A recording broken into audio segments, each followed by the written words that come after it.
On parle également d'agriculture dans ce journal. La Côte d'Ivoire importe 95% de sa consommation nationale en oignons. Cela représente un manque à gagner énorme quand on sait que l'oignon est utile à la confection de presque tous les mets. C'est pourquoi le groupe École 2IAE a initié en 2022 la production de l'oignon violet sur son champ d'expérimentation situé à Yamoussoukro, précisément à Koriakro. Après 5 mois, c'est l'heure de la récolte, de la première récolte de l'oignon violet. Reportage de Philippe Zabot. Le mythe est tombé, c'est possible. L'oignon violet ou variété Galmi pousse en Côte d'Ivoire. Nous l'avons constaté de visu le samedi 25 février 2023 au centre d'incubation de Koriakro du groupe École 2IAE. Pour faire tomber ce mythe, un chercheur ivoirien et ses étudiants, accompagnés du groupe École 2IAE, se sont donné les moyens pour y parvenir. L'oignon est une culture maraîchère qui obéit à des règles parmi lesquelles l'aération et l'eau jouent un rôle primordial. De façon spécifique, la terre ivoirienne est propice à la culture de l'oignon. C'est des idées qu'on nous a données qui ne sont même pas vraies. L'oignon réussit ici. Même la pomme de terre, ça réussit ici. Mais c'est là le savoir-faire. Donc vous voyez, nous sommes sur une jachère ici. Et qu'est-ce que vous remarquez?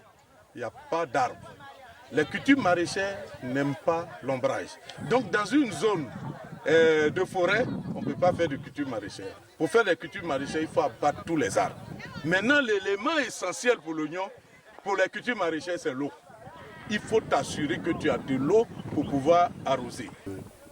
Ici, le système d'irrigation consiste d'abord, c'est un système par aspersion qui consiste à irriguer les oignons quand ils ont besoin d'eau, bien sûr.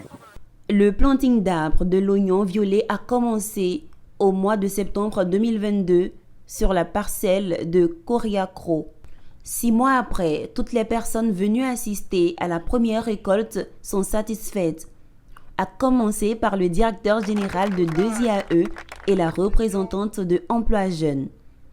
Un sentiment de fierté d'abord pour l'école 2IAE et aussi pour toute l'équipe ici qui a contribué à la production de ces oignons-là.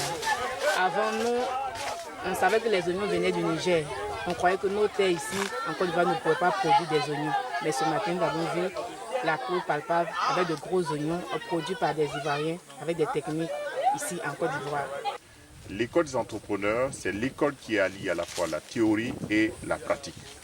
Nous avons nos supports pédagogiques qui accompagnent nos formations dans tous les domaines, dans tous les secteurs d'activité, dans toutes les filières, que ce soit en RH-Com, en finance, en agriculture, dans le domaine du bâtiment. Donc là, c'est la filière agricole. Donc la culture de l'oignon est importante pour nous en Côte d'Ivoire parce que nous importons près de 95% de notre consommation nationale. Ce sont des devises qui sortent de notre pays. Et puis l'année 2023, notre président, son Excellence Alassane Ouattara, a décrété l'année de la jeunesse. Donc nous mettons, ce sont des actes concrets par rapport à la vision de son Excellence Alassane Ouattara. Donc nous sommes là, vous avez vu vous-même, vous avez constaté qu'à partir près de ce champ d'oignons, on peut insérer des milliers de jeunes. Pour rappel, le groupe 2IAE forme au métier de l'agriculture dans ses universités de Yamoussoukro et d'Azaguié, sanctionnés par des diplômes en agriculture tropicale et en industrie agroalimentaire. Une aubaine pour les jeunes sans emploi.